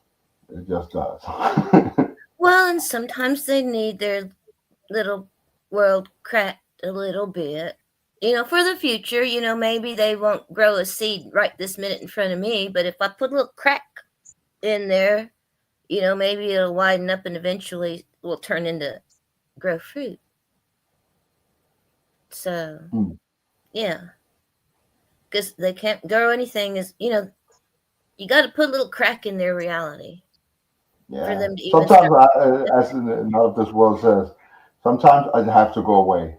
Sometimes I'm like, I really want to tear that sandcastle down you just built. I really want to, but no, it's not going to benefit me. It's not going to benefit you. So you know what? I'm just going to walk away from this conversation. Just smile and walk away. Back away slowly. Yeah. It's when you pull that Southern charm out and you say, well, bless your heart. I know it. Most people know what that means. Passive aggressiveness. Bless your heart. I saw a lot of that, when I was down south, Oh, that's right. and a lot of, they all called me sugar and honey, and I'm like, oh my God, I must be the shit down here. Everyone was so polite, and and when you're put on it for like 1 or 2 weeks, you're like, oh, they're like this with That's everybody. just how it is. I'm not. Yeah. Actually, they kind of hate me. Fine, okay. But they'll shoot you too, but they'll be polite about it. Yeah. Yeah. But bless your heart. Especially when I was in at Sharky's place in Arkansas. Oh, Sharky, yeah. Well, that's close by. I visited Sharky last year, and yeah, that was a lot of that. Mm-hmm. You feel like a king walking into that town, and everybody's thinking, "Who's this fucking foreigner? Get him out of here!" No, we like foreigners. Y'all are exotic. He was pretty rural, wasn't he? Yeah. So y'all are like, I don't know, snow leopards. We just want to look at you. Polar bear. Isn't it? Like a polar bear, just look at you. Like, wow. You're not from and here. I have that swag when I'm walking. You can't see it when I'm sitting here, but when I walk with a certain swag. And people are like, "Who's this dude?" I'm kind of always polite, so they're never really intimidated by me. I think I hope not, but but I think that a lot of people think, "Who is this dude?" Yeah. And you're foreign too, so they expect you to act a little different. It's impressive when you meet somebody that can speak multiple languages. Oh, I'm jealous. I barely speak English most of the time. Much less. I also speak German and a little Spanish, and I can manage in Spanish. I speak fluent English and German and Danish and Norwegian and Swedish. So, but that's pretty normal here. It's pretty normal to know at least 3 languages. It's pretty normal. Y'all are so close over there to so many different countries. It's like going from here to Arkansas and they would speak another language. You better learn how. Yeah. In America, there are places in America you can learn all the English you want, but you won't understand a word. I know. Golly. You're like, what? I got redneck, but I didn't get the rest of it. Yeah. Americans' alternate language is Pig Latin. Mm-hmm. Yeah. Only the essential words. Count to 10 backwards and breathe. Oh, I'm having to learn. I'm having to learn to be patient. I joke about it. Said God started giving me chest pains. Like I said, behave. So I've had to learn a lot of patience. And that's how. What is it when you teach a dog avoidance therapy or avoidance conditioning? Something Again, like that. patience is a balance act. It's patience is good until a certain point. When it starts pulling you back, you need to let patience go. So it's a two-way street. But these people just, like we were talking about being around people. Oh God, these people just quit making me mad. We get along. Yeah, but why? Really? Why? Because you don't know any better. I It's know. not really their fault, and yet there is. Even if it is, you shouldn't be mad about it. Mhm. The dog doesn't know when it's doing something wrong. Children don't know when they do something wrong. It doesn't make any sense to yell at those. So why would you yell at a person, that That don't know yeah, any better? asleep. So you Well, have two choices. You can either educate them or you can walk away, just like I have been anything else. hearing the theory of people that have no inner dialogue. When you Yeah. like think, and I like, wow. I told my sister about that too, and she said, "Well, you always like in the cartoons, you got the good angel and the bad angel on your shoulder, trying to, tell you which way to go." And I said, "Yeah, there's some people that don't have that." So I wonder if that explains a lot of behavior. Yeah, I can't So imagine not having an inner dialogue. Who the I fuck have would a I talk rich inner life. I can't either. Dang. I don't get mad anymore. Sometimes I have to put myself in situations just to get mad because I suck at it these days. Really? Yeah, I really suck at it. I've gone from being mad all the time to never get mad because I worked so long. I started in 2015. I started working on that, and here I am almost 10 years later, and now nothing makes me mad. I just walk Well, away that's from it. good. No, it's not. It can go the other way as well. Sometimes you need a little madness in life. Oh, well, You- yeah. I mean, if you're in a situation, I think, but for the most part, like I get kind of emotional. And what I Or say, you I just can let either too think much or I slide can feel. because you don't get mad. Mad is like, if you're not mad, you're kind of indifferent. You Well, you got can think yeah. when you're not mad. So sometimes you need to have an opinion and a feeling attached to a certain moment, and sometimes that feeling needs to be mad. Yeah. There's a time and a place. Yeah. And I think it's good to have it in you so that when you do have that situation, that you can pull it out instead of trying to develop it right there on the spot. Yep. So I think it's And useful to have it. the balance. It's a balance. You need to know both sides. You need how to behave yourself, and you need to know how to be mad. If you can balance that out, you only use the right amount of mad and the right amount of tolerance on the other side, in order to get in. That's his GoPro. It keeps, I think, shutting off every 5 minutes. It's on a timer, I think. I don't even feels like 5 minutes. It must be good company. It feels like it every second minute now. But yeah, if you let people, just like None of This World says, if you let people walk on your emotions and your values in life, it's time to be mad. But if you're never mad, if you never practice that ability, you'll be too mad. You'll yell at the poor little waitress or the clerk down in the store. You give him hell for the last 3 months if you don't practice that shit. And he's gonna be like, what the fuck just happened? You're gonna yell a lot with all the wrong people, at the wrong people. You're gonna bark and let every emotion you should have the last 3 months get on the wrong people. So that's why you need to practice that as well as being complacent, tolerant, passive, whatever you want to call it. You need balance in that. Actually, balance in everything. Well, isn't that what we're here to experience? I mean, we're in a world of duality. So we're here to put our foot in each side of it, and that's where the growth comes from. It's from the bad times usually.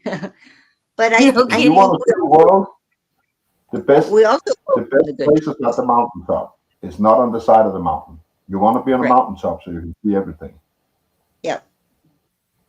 But that's why I think we're here, is to experience all of it. The good, the bad, the ugly, Mhm. and how you But roll with it. And exactly, that's what I say. That's my mantra, and that's what I'm trying to preach to everyone I find out there, is that it's a balance act. You cannot just look at the good side. You cannot just be the guy who meditates and do yoga and happily in balance all the time. But that's not balance. You have to look at your dark sides. You have to look at that creature, that beast you have inside. You have to look at the fighter I've been talking about today. You have to look at all these other sides of yourself that is there. I promise you, they're there. I don't care who you are. You got dark sides as well, and that's what I mean. If you don't look in those dark chambers, when you finally open that door, it's gonna come out with a vengeance, and you can't control it. So that's why you need to stick your head in there just once a day. Stick your head in there. You don't have to stay there. Just stick your head in there and see what's happening.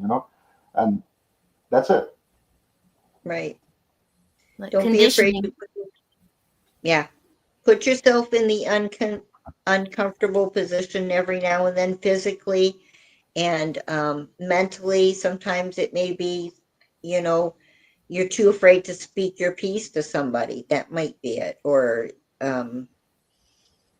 you're Yeah. afraid to be alone, or you're afraid to go out in public, or, Yeah.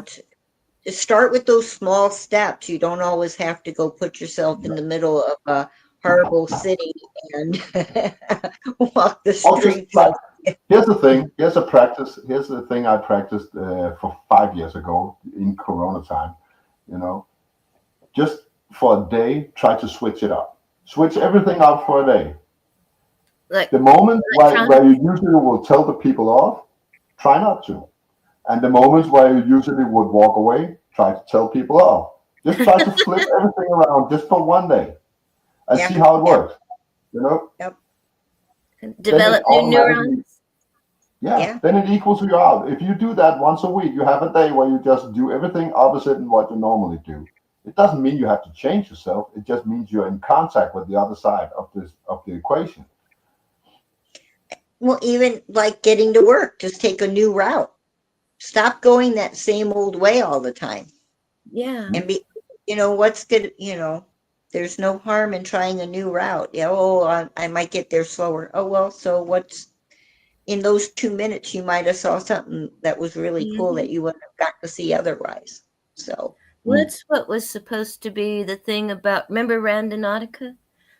That's one thing that I saw that was supposed to do. It was supposed to throw in random direction that would break you out of the matrix. breaking Just random. patterns. Yeah. Yeah. Just do things that are, not in your norm. Start Break small. you out. Because I call it automatic pilot. Like if I'm going down the road and I'm trying to do eat and put on makeup and drive and 3 or 4 things at once, and I just have to go on autopilot and not think Yeah. about any of them to do all of them. But Yeah. you just turn your mind off. Absolutely. Mm-hmm. It's about, as we said, balance is key. It's about chasing what you don't have to have balance. If you're too much on the dark side, you need to change lighter days.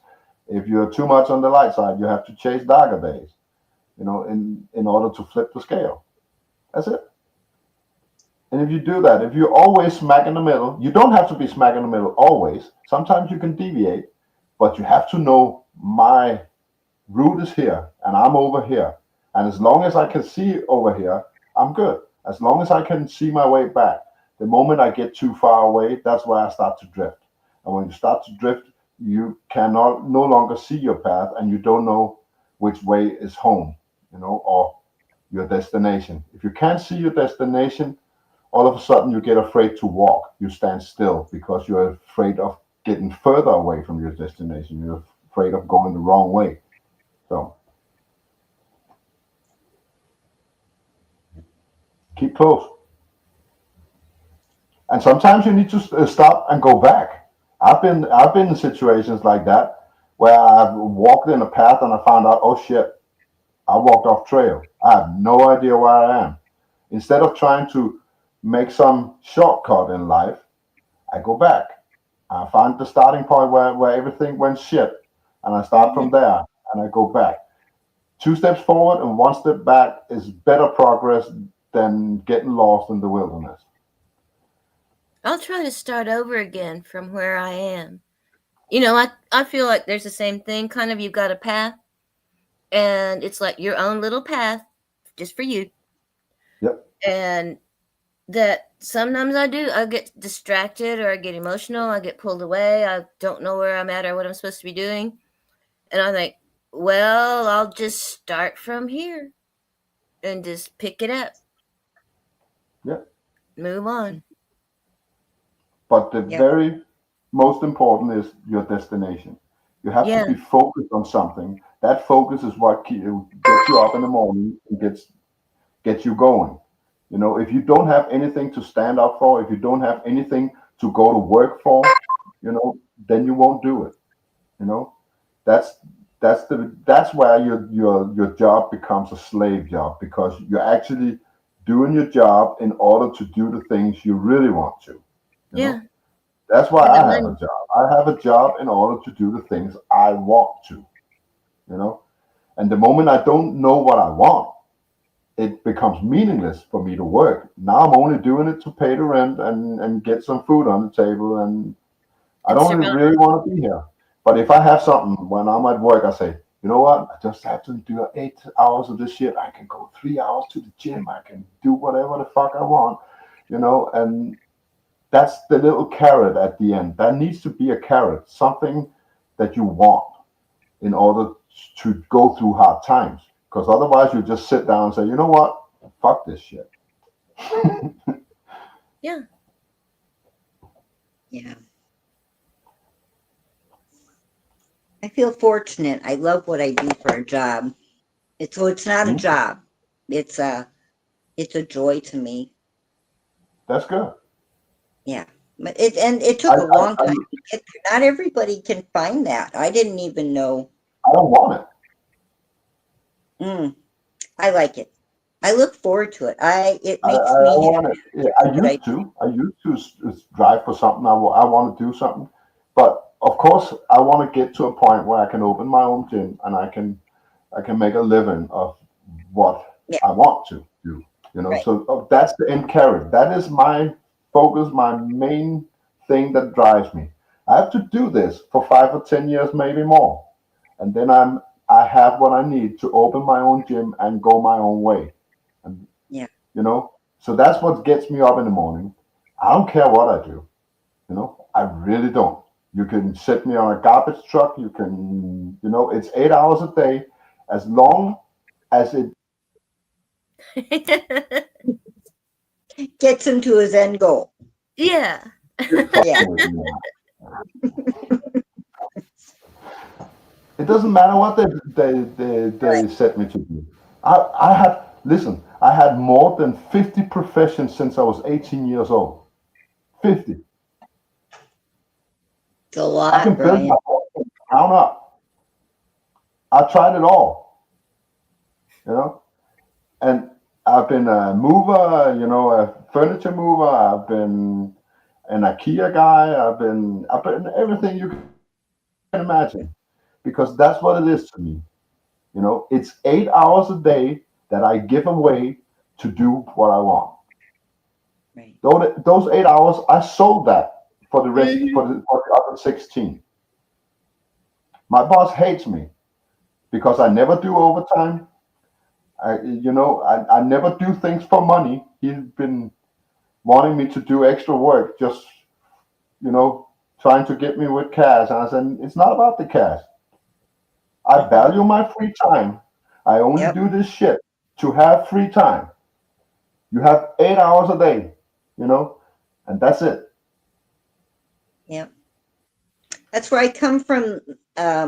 My prior job, from being a prior to being a massage therapist, I was a cardiology coder and biller, and I worked probably 55 to almost 60 hours a week.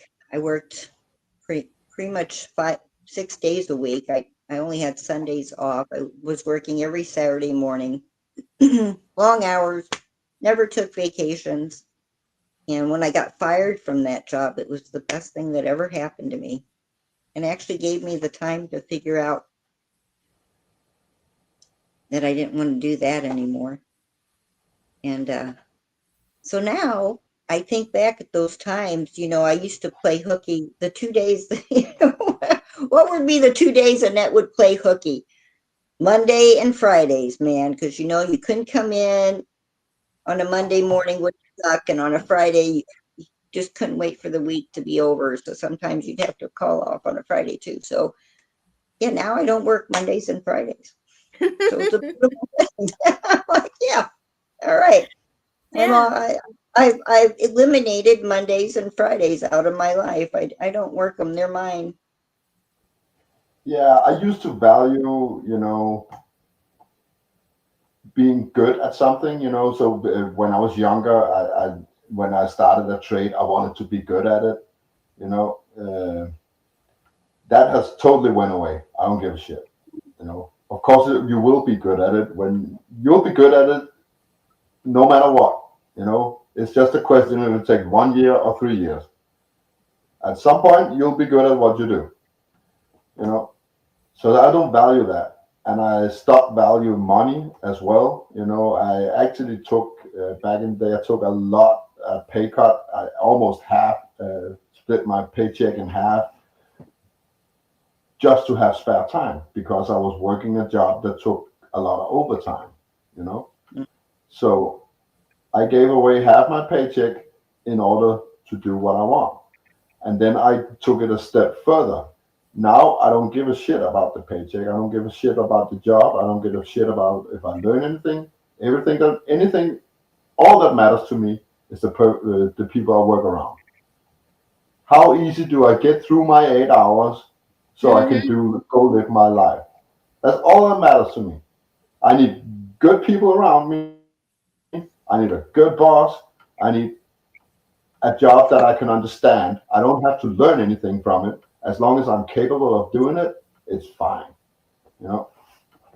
I used to say drama costs extra. Hell, yes, it does. Yeah. But if you've been on a construction site, you find out that trailer is really small. And that drama will stay there forever. It's not only girls that can create drama. Oh, this is like office corporate. Well, every place I've worked, there's always been drama. If there's more than 2 or 3 people, there's drama. And I, like you, I've done lots of different kinds of job. I used to tell those kids I've done everything in the world and some things twice. So, yeah. So I've done a lot of some of it was to learn. Like I had an interest in internet and web page design for a while when it first started. So when my office closed down and I had unemployment, I worked for free. I told our internet provider, if you train me, you teach me what I want to learn, everything I ask you, you teach me. I said, I'll get your office in shape for nothing. And so I did. I learned stuff. So one thing I like to do is learn things, take a job just to learn it. But most of the time I learned from my dad, and he said that for one thing, it'll make you a slave. And for another thing, he said, you're selling your life away by the minute and you don't get that time back. So be careful about the jobs that you spend your time on, because that's your life. It's gone. Yeah. I used to do the same thing. I used to go out to employees. If there was something I really want to do, I specifically designed my search right there. I had a story from when I was like 25 or something. I had a guy who had a lot of work within making terraces, and stone terraces.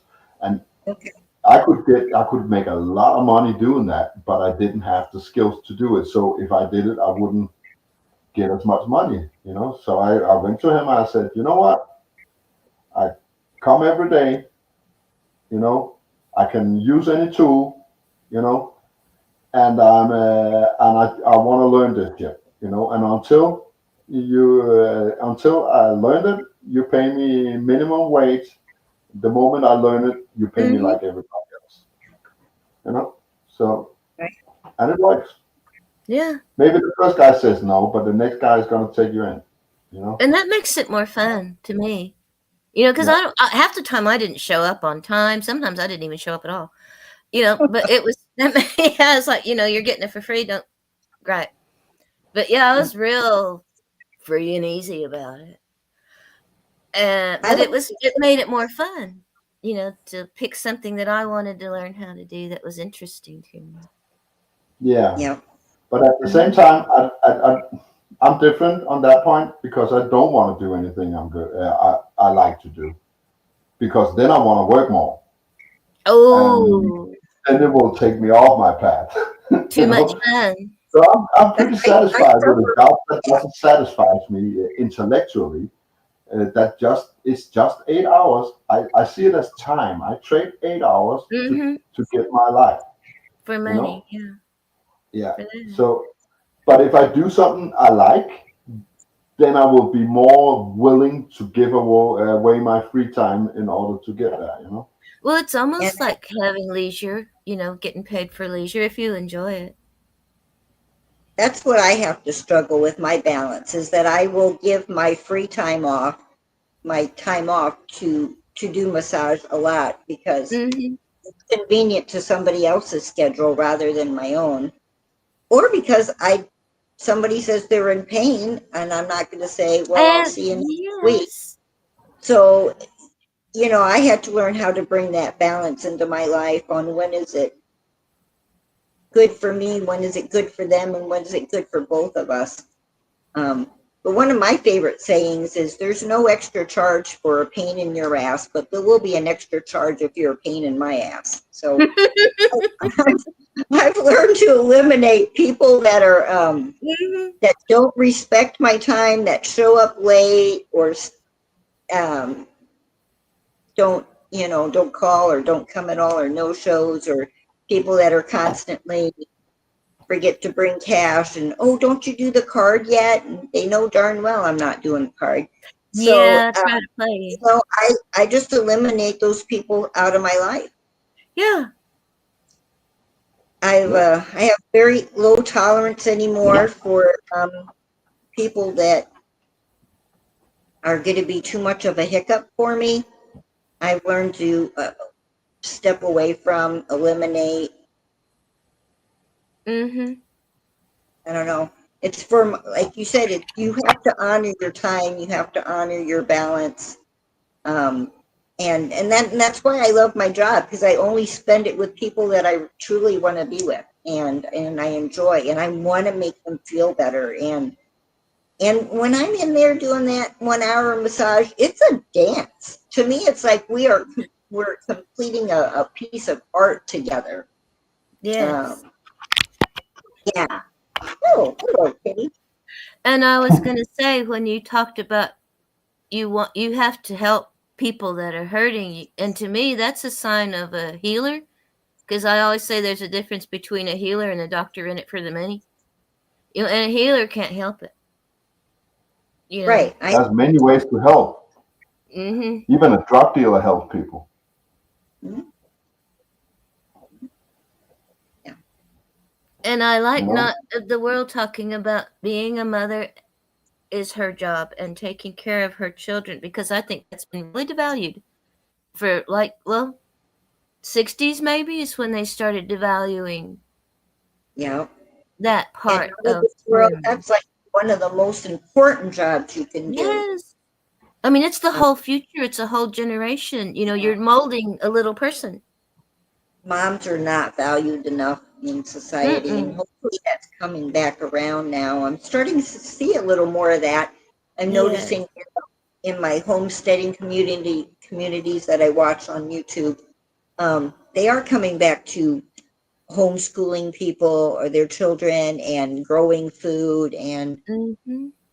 I 2020 think didn't women are inspire starting to wake up. a lot of that. They did, and they're starting to honor ourselves and to know it's not a bad thing to want to Yeah. be want to provide a home, want to provide good meals, want to provide a sounding board for your family to have a safety net to come home to be themselves, to release their troubles to. Um, Because to me, that's a lot of the feminine nature, and I saw a lot of that being really just ridiculed and discounted. They wanted us to be like men. And that's Yeah. what was valued. You work like a man, you think like a man, have sex like a man, and Right. just a housewife, and so they wanted us to start being like men and stop being womanly, womanly, start being stop being so, displaying And you femininity. still use the word feminine, but I don't know yet. Yeah, I can't even These spit days, it. 2025. Yeah, femininity, being a woman, being girly, The kind of, divine, well, I don't like the word divine, but the woman, the female essence has been under yes, it sure forever, but for a long, long time. And it Um, used to be, honored. You used to, you know, that was used to well, be what would inspire men to be good was women and their virtue and motherly love. That's where you probably learned a lot of that was from your mother. And now you go try to get it from a daycare. I yeah. think that's why people are getting so mean. Oh, that's another thing. They're taking the child away from the family dynamic earlier and Yeah. earlier. Oh, now they need to be in preschool and 3 years old. No, though that formative years between birth and 5 and 7 is when you create that adult. And Mm-hmm. you do not give that duty away to your government or your state or your whatever, to people you don't know. Yeah. Yeah. But I they think it's really did more than push that. it. I think that side has been here for a long time. I think it's this. Oh, Oh yeah. that's got a lot to do with a lot of I things. think it's this. Well, Yeah. that's In how my people country, learn how to they act. get this in first grade. They get a little tablet that they can work from, Mm-hmm. and I think that is what isolates people, children these days, because many of the social skills they get from interactions, and if they choose to sit in front of a black mirror, they don't get Yep. that Mm-hmm. interactions, and they divert. Anxious. Yeah, and basically they don't learn the skills they need to learn in order to work in society, Hmm. and it because it also this says you have to be in a certain way in order to be a right person. Imagine us sitting with this. We know better, you know. We even we can get caught up in this sometimes. Oh, I want to be Mm-hmm. more like that guy. I want to be more like this. I want to be more like that. Imagine a child that's 4, 5, 6 years Yes. old that get this in their hand. Yep. They're gonna create their whole reality from what they get from in here. Yeah. You know, Yeah. Well, I noticed that I used to joke about soap operas that they teach people how to act and have drama. Hmm. They want to be like, I don't know, Erica Kane. Right. So that's like conditioning too to me in programming. It's just a lot more entertaining. Yep. Yeah.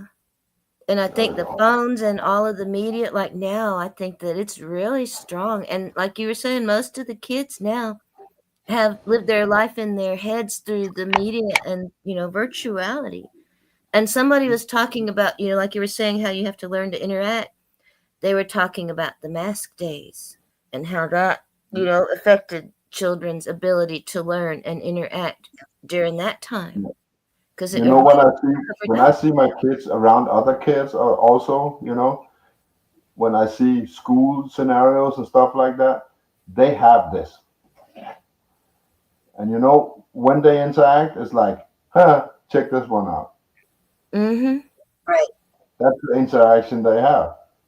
They Yep. sit with each of their phone, and then they show each other stuff. Yep. Yeah. Well, I mean, there's some things in the news like that woman that got burned up on the train. People will be witnesses and voyeurs before they will become active participants in their own life and reality. They're more Hmm. concerned with filming that than actually like doing something. hmm. And that's another thing. People are getting pulled away from like reality, interacting with reality, because they got to put it on the phone and then it's real if it's on It has TikTok. to be Well, how much of us spend because our everybody's time saying watching it. live It's their gone life on viral. It must be YouTube. real. Yeah. All right, ladies, I have to go to bed. It's midnight here. Oh, you Yeah. weenie! It's only midnight. It's only midnight, It's yeah. only And I midnight. stand up 5 o'clock. Wait till you see like Gotta 3 go and 4 to that o'clock in job the morning. for the end goal. Yeah. But But it's I a need good my idea. beauty sleep, you know. When you don't really get to look like this on your own, you know. You need to sleep. It takes a lot of hard work, and well, Yeah. I'll let y'all go. Then I should go do I don't know something probably. I have been Well, thank good. I have been so dang organized. Like I said, I scare my own self. I don't even know I where I wish am. I had that much time so I didn't know what to do. That would be awesome. Oh, it is. I'm retired. I work. God, I don't know how long. I started working when I was 15, so I've been working all this time, and now I'm retired. It's like now it's my time.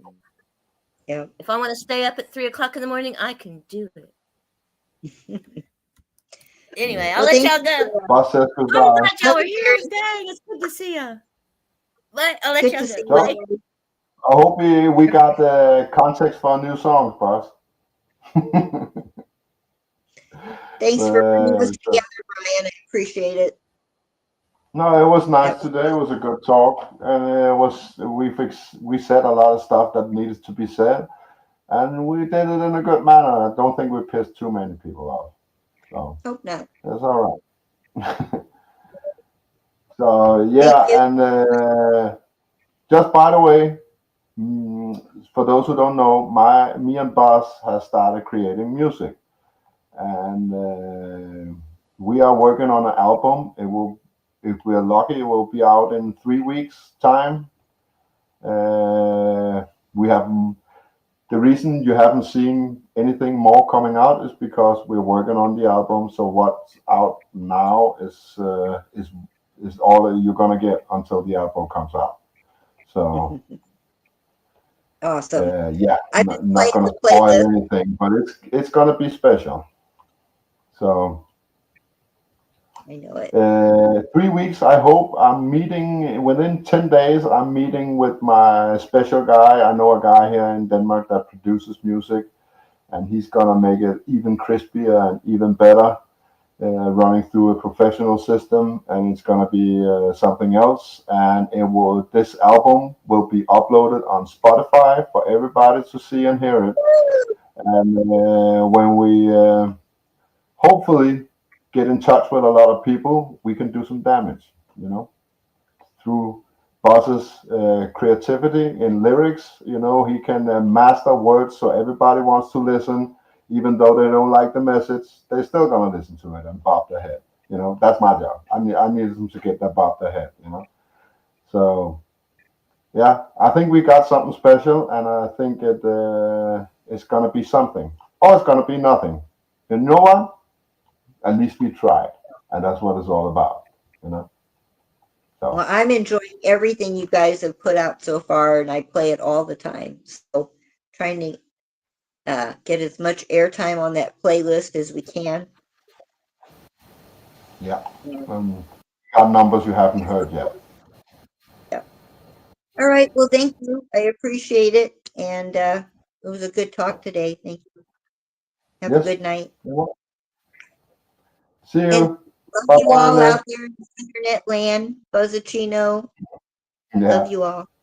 Not of this world. Anybody else that I don't know that was out there. Bye-bye. Yeah.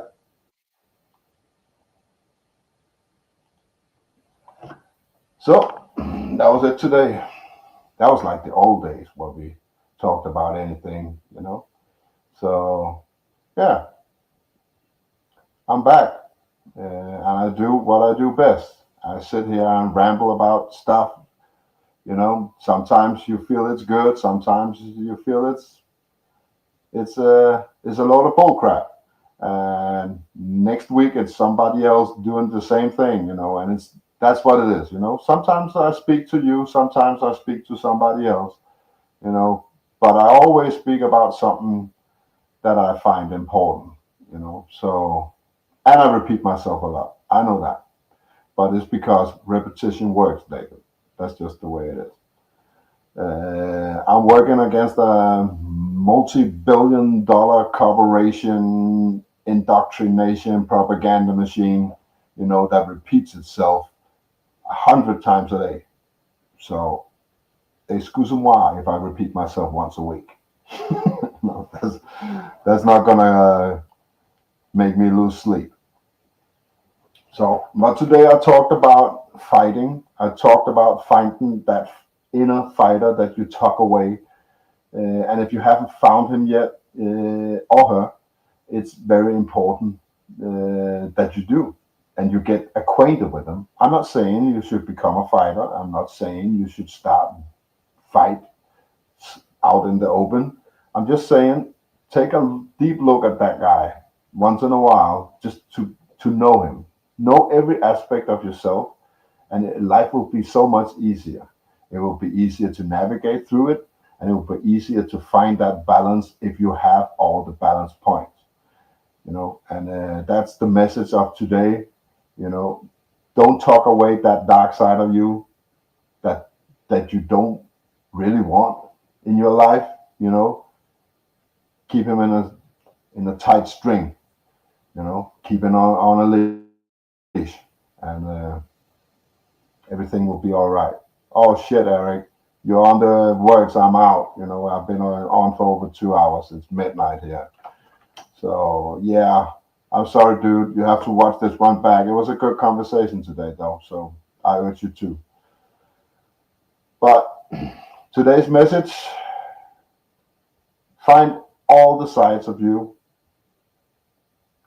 before you make a determination on what you want in life, And once you got that inner beast, if you want, in a leash, then you can start doing some damage, even on the good side. So this is the Rebel, the Polar Bear, over and out.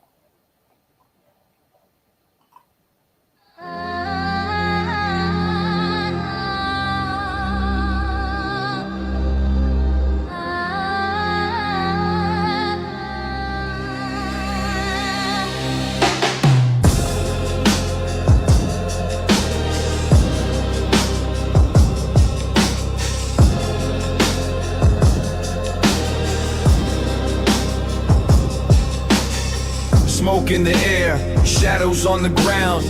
Cities crumble with a deafening sound. Rivers run dry, tears fill the sea. Is this the end, or where we're meant to be? From ashes we rise, like the phoenix we fly.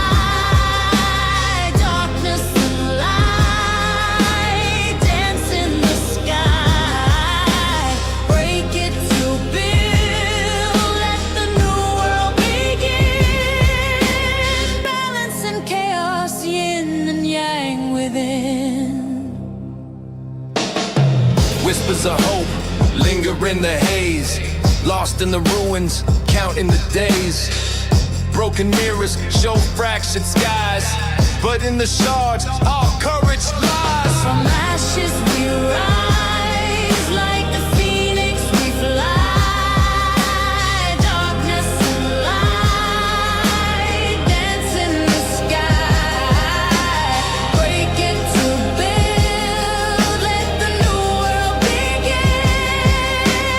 Balance and chaos, yin and yang within.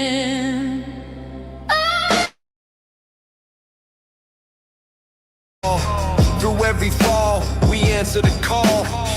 Hearts unbroken, still in our veins. We turn the wreckage into our domain. From ashes we